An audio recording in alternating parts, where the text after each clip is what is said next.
Nada más faltaba que hoy no quisiera hablar.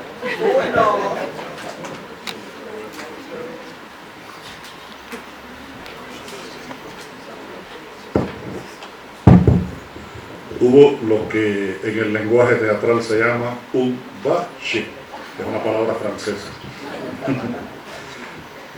Muy buenas tardes, muy buenas noches. Para mí, estoy esta noche cumpliendo un sueño que había pospuesto durante varios años, que es estar aquí en esta casa. Esta es mi tercera vez que estoy en este lugar, las dos veces hace ya bastantes años, como una persona más que pasaba por este lugar, y hoy tengo el honor de tener muy cerca de mí a don Esteban Volkov, al niño Cieva, del que hablo, el hombre que amaba a los perros, y que me congratulo de verlo con salud, con fuerza, y compartiendo esta mesa con nosotros. Muchas gracias por abrirme esta casa.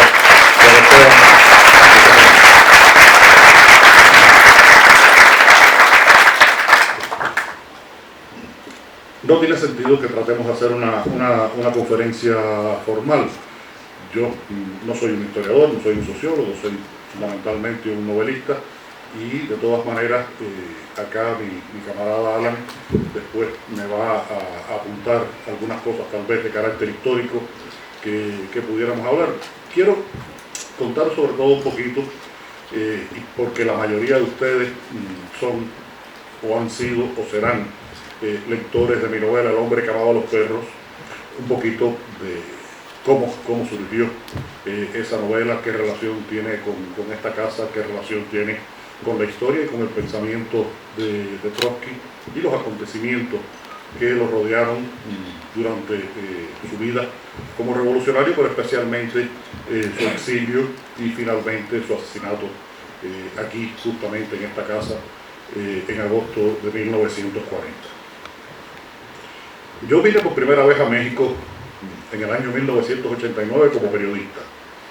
Yo entonces había publicado una primera novela, había publicado un libro de cuentos, un libro de ensayo que había sido mi tesis de grado universitaria sobre el Inca Garcilaso de la Vega, y escribía reportajes para un periódico, crítica literaria, hacía entrevistas a escritores, y vine a un congreso de literatura que se había organizado aquí en México. Ya desde un tiempo antes yo tenía una curiosidad que me perseguía, y era quién había sido realmente León Trotsky.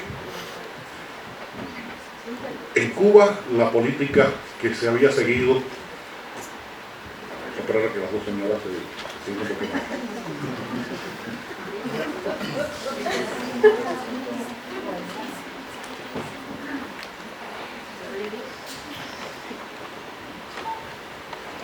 Decía que en Cuba la política que se había seguido con respecto a la figura de León Trotsky había sido más o menos la misma que en la Unión Soviética. Era aquel hombre que había aparecido en una foto junto a Lenin en la Plaza Roja y había desaparecido de esa foto. Y cuando se hablaba de él, pues se hablaba en voz baja, o se hablaba de él como el gran enemigo de la revolución mundial. Yo tuve curiosidad por saber qué tan malo había sido aquel personaje histórico, y fui a la Biblioteca Central de la Universidad de La Habana y encontré dos libros sobre Trotsky. Y dije, bueno, perfecto, hay dos libros sobre Trotsky, veo en el fichero y encuentro que los dos libros estaban curiosamente escritos por un colectivo de autores de la Academia de Ciencias de la URSS, publicados en unas ediciones que salían en español, Editorial Progreso se llamaba, y uno de los libros se titulaba Trotsky el traidor y el otro Trotsky el renegado.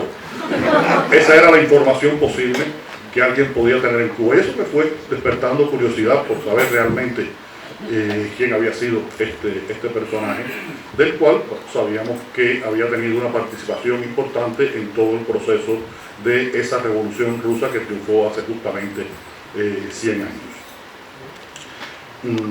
Vengo a México y le pido a un amigo cubano-mexicano que me trajera a Coyoacán. En mi imagen de cubano y de lector cubano, Coyoacán era un sitio que quedaba algo remoto de la Ciudad de México. Era el lugar, bueno, donde había estado Hernán Cortés, la casa de Hernán Cortés, donde había estado la casa de Frida Kahlo y Diego Rivera. Y cuando ese amigo me trae, veo que aquí a 2 cuadras hay una boca del metro, es decir, que yo hubiera podido coger el metro y llegar a Coyoacán porque ya la ciudad se había tragado a este pueblo de las afueras de la ciudad. Hice entonces mi primera visita acá a esta casa. Recuerdo que había en algún lugar una pequeña cajita donde se pedía que quien quisiera colaborar económicamente poniendo algún dinero lo dejara. La casa estaba dedicada al Museo del Derecho de Asilo. El patio tenía más o menos las condiciones que he visto hoy, lo he visto muy poco, acabo de llegar, ha cambiado bastante en estos años, y la casa estaba realmente en un cierto grado de deterioro, de abandono en aquel momento. Por supuesto, un cubano de Cuba en el año 1989 que venía aquí, yo en la cajita no pude poner ni un peso, porque no lo tenía, pero visité la casa. Y me provocó, sin duda, una conmoción. Me provocó una conmoción, a pesar de mi ignorancia de cómo se habían desarrollado los acontecimientos de la vida de Trotsky durante los 2 años que vivió aquí y los acontecimientos finales.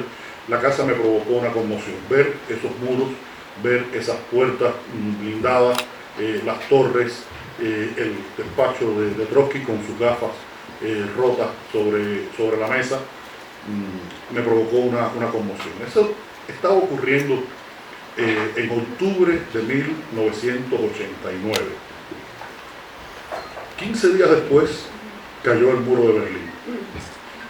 Estoy seguro que ese día que yo estuve aquí por primera vez en la casa de Trotsky, nadie en el mundo tendría que haber sido realmente un pitonizo, un adivino, un chamán, hubiera asegurado que 15 días después iba a caer el muro de Berlín y se iba a producir ese efecto dominó que se produjo en los países socialistas de Europa del Este.